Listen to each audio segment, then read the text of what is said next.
The Maserati 250F is a legendary car. You can join the legendary rank of subscribers to the Audrain Museum Network simply by pressing that subscribe button and the bell icon to be notified when we post great new content. Come on, do it.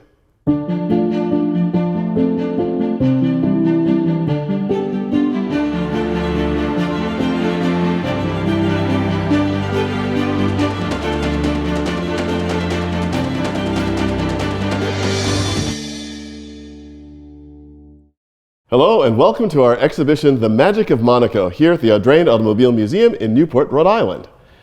We are going to give you another look, slightly in greater depth, at three of the most fascinating cars in this exhibition, and who better to help me do that than my esteemed friend, Mr. Nicholas Waller. Oh my word, Donaldo. I'm blown away by your welcome. Thank you so much.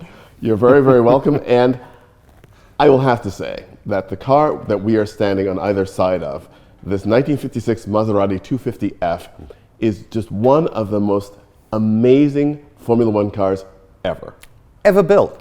During a period which I consider to be the most exciting period, the 50s and the early 60s of Formula One and Grand Prix racing, that ever bore such beautiful engineering masterpieces like this, and of course the Lancia D50, which we both adore as well. But yes, they race side by side, which we can talk about later. But this is really one of the most beautiful shapes you could ever wish to see, I think. If a schoolboy in the 1960s or 50s drew a Formula One racing car, this is what they would draw. And he did.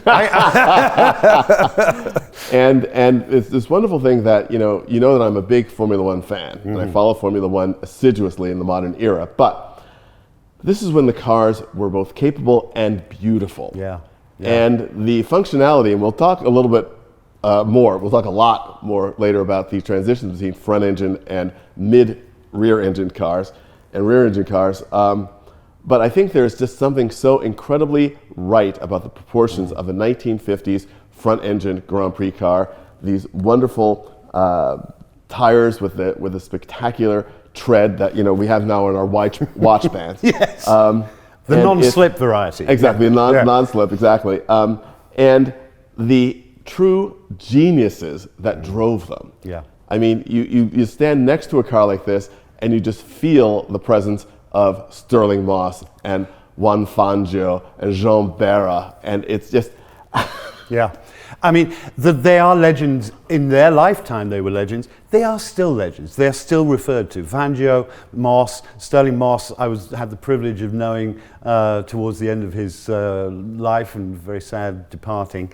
And I remember a time when I was actually in Brighton with him, and I took him to lunch with Lady Moss, Susie Moss, and this was 2015, something like that.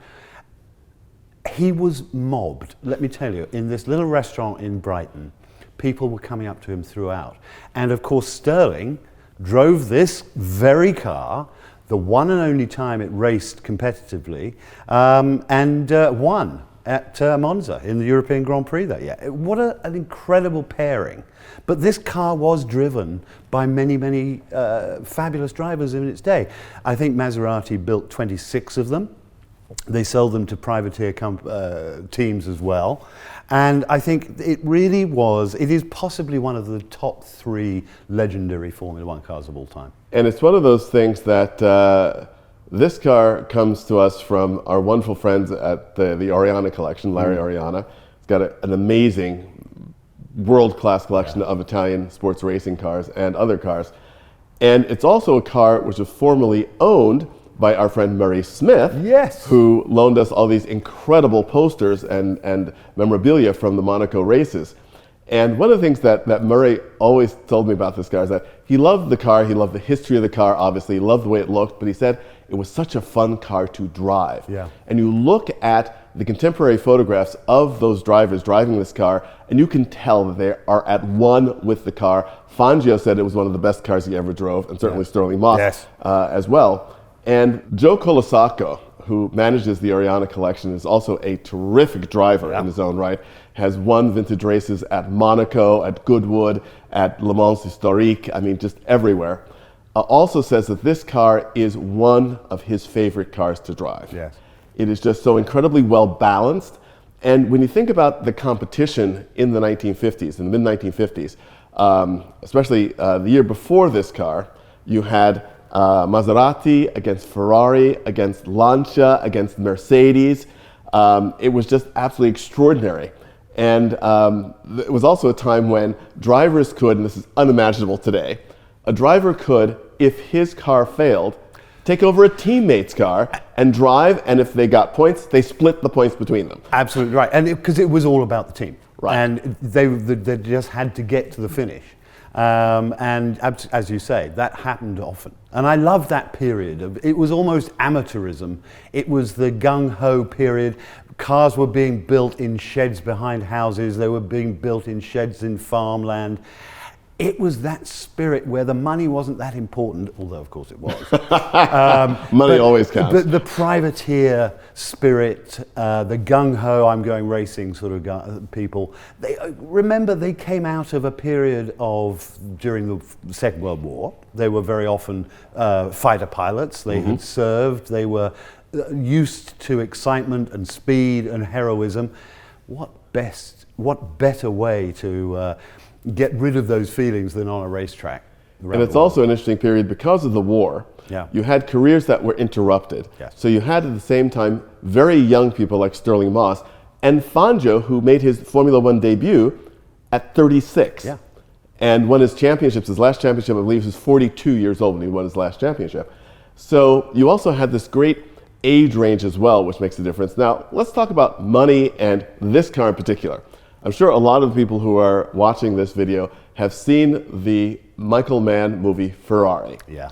And Michael Mann is a wonderful director. He did an amazing job with the story, with the film. The acting was interesting. The cars are terrific.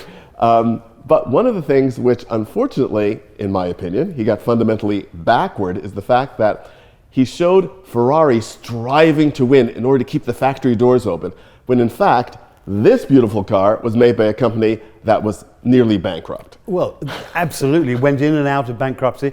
When the Orsi family took over, Back in 1937. they were picking up a heritage of fabulous racing. Maserati brothers had built wonderful cars pre-war.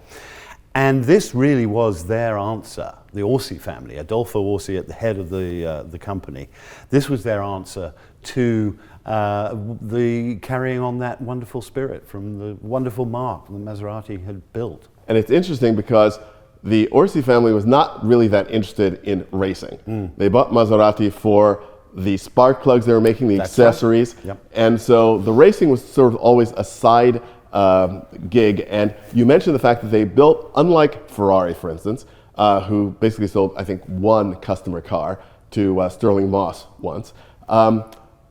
They built cars for the factory and, as you said, for the customer teams. Yeah. And then after 1957, they were out of frontline racing as a factory team altogether, and they were just building cars for privateers. Well, they to really race. went into sports cars, which they continued to race predominantly with the Birdcage and other wonderful at Le Mans, at the Nürburgring, RAS, all of the sports car races, the 300S. The wonderful cars. The engineering that went into them are works of art too. And one of the things that we'll also touch on with another one of the cars here in this discussion is that the privateer teams, which again is something that you can't imagine today, and the way they would pick and choose between manufacturers for different cars. Because, for instance, the Maseratis were raced, as you said, especially the Birdcages, by Camerati, American team, which also raced one of the other cars we're going to talk about here today. And let's move from this legend of historic importance, the last gasp of the great front-engined cars, to a bit of a transition. Let's talk first about this very interesting car with a very interesting name, the Bara Porsche. Well, of course, Porsche, always rear engine, predominantly, give or take one rear or two engine, models. rear mid-engine. Rear mid-engine cars. Relatively successful. They had gone into racing with sports cars and the 356. but they wanted to go into Formula 2. They built a Formula 2 chassis, engine at the rear, moderately successful. A very famous Frenchman, driver who had driven for Maserati, wanted his own car. And because he'd had reasonable success with Porsche at Le Mans, driving an RSK, he wanted to go into Formula 2, built his own car.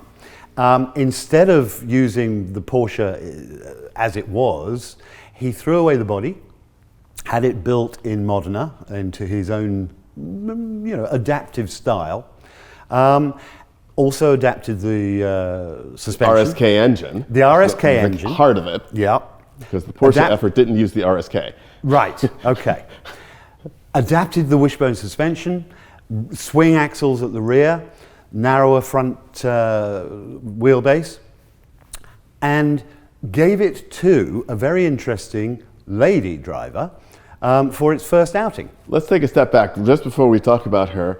To talk about, you mentioned Formula 2. Yes. This is the Formula 2 chassis. However, there were certain races where Formula 2 cars would run as Formula 1 cars. They were. Depending on the specification for the race. And it was also a time, I think it's worthwhile discussing with people who might not be familiar. Today we've got a 24 championship race Formula 1 season. Back in this day, the Formula 1 season consisted of about generally 8 races, which counted towards the championship. And then there could be up to 9 or 10 non-championship races. Exactly. And the drivers and the teams frequently participated in these non-championship races as well, because obviously you got appearance money, and there were lots of reasons to do that.